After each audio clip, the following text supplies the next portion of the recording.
So now you're the CRO of Walnut. I think you joined like a little over a year ago, like right after they raised the Series B. Can you talk about sort of like the state of Walnut when you joined? Why did they need to hire a CRO? What were you sort of focused on over the last year? And maybe, sorry, that's a big question, but yeah.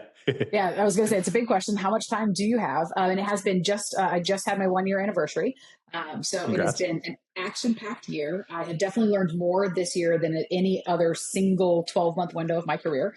So that's a huge positive, obviously. It's one of the reasons that I took the role, is because I felt excited about the product and the category, but also excited about the scope and the opportunity to learn new things.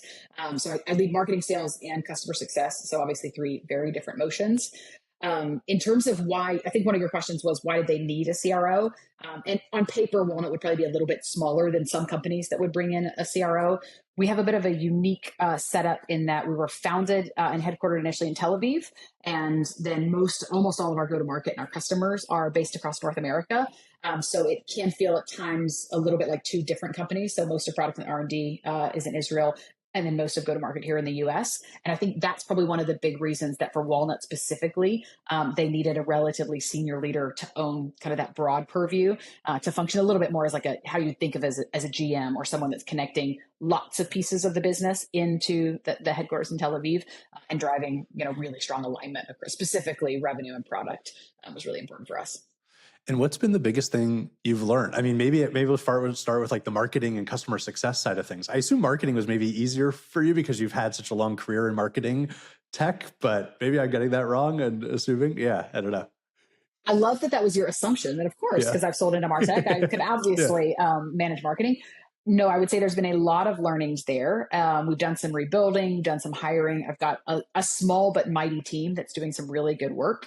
But to boil it down to one, I mean, I'm in the weeds of the business down to like what we're solving for on SEO, how we're optimizing our demand gen and our paid strategy, what's our influencer marketing strategy, which conferences are we sponsoring next week. Thank goodness I have an event marketer finally. But I was literally doing booth setup and tear down and renting TVs, all of the tactical sort of on the ground pieces of running a small marketing team.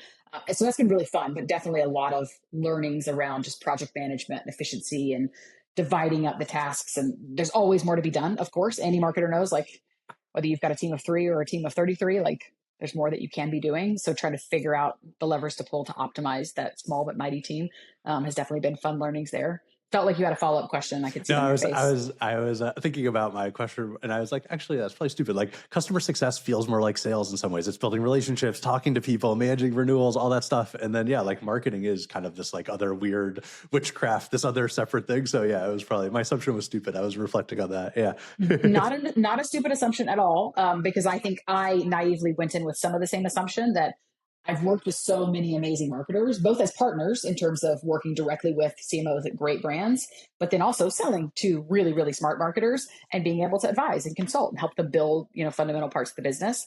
But as you know, like running that business day to day is very, very different than, swooping in for a couple hour conversation and solving a few things and then, swooping back out. So that's definitely been big learnings for me. Sales and customer success, obviously I've done those things before and had more in the comfort zone on both of those sides of the business.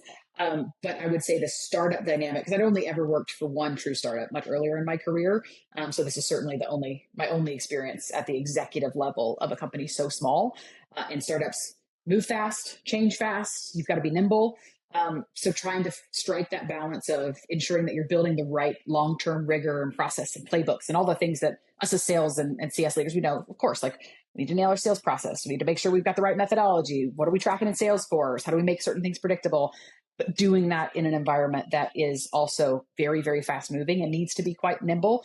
Those are just, it's a healthy tension, but it's definitely that was a new piece for me of balancing those two, the short-term and the long-term balance. Pendo, we had quarterly planning and annual planning, and it was just much more mature, predictable, process that was in place. And that's certainly different at a company as small as Walnut. How do you think about driving Walnut's growth? Like, where is it coming from? Is it from inbound? Is it outbound? Is it ABM? Like, are there specific channels that are really working for you? Like, or is it all sort of a bunch of little things? How do you sort of think about where's the growth coming from? So historically, most of our net new sales have come through the inbound motion. So we have done just a really good job on the marketing side of optimizing. It was clear that pivot was already happening before I joined. So there was already a lot of conversations around how do we optimize outbound? What do we build there? But there wasn't really the foundation in place to do it just yet. So that's been a big focus over the last year. It's yes, how do we optimize and make sure that we're still really good and smart at how we think of top of the funnel and paid? But then how do we add the right layers and the data layers, even that we talked about in terms of nailing our ICP, getting really tight on the personas that we sell into, and then whittling that down into a clear target account list that we feel really bullish on. So that because for the foreseeable future, we are going to continue to have reps that both work inbound ops and then also are expected to source a specific percentage of their own pipeline. And those are different motions and different skill sets. So we need to enable them to do both of them well. Yeah, that's my preferred setup as well. That's what we're trying to do at Doc. Although it's hard, like it's easy to get distracted with the inbound leads and, focus on the things that are coming for you and not carve out the time that you need to with the diligence with the outbound. So yeah, it's tricky.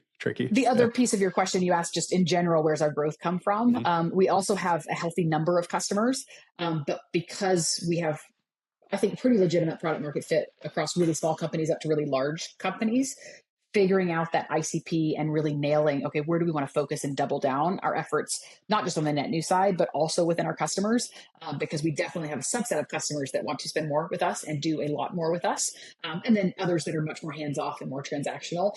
So that's also been a big focus area of ensuring that we build the right structure on the CS side of the house so that we can, out of that subset of a really large number of customers, narrow down on where we're pretty bullish that there's 4, 5, 6x growth and lean in to support them really well. So that because we feel like there's a lot of growth there as well.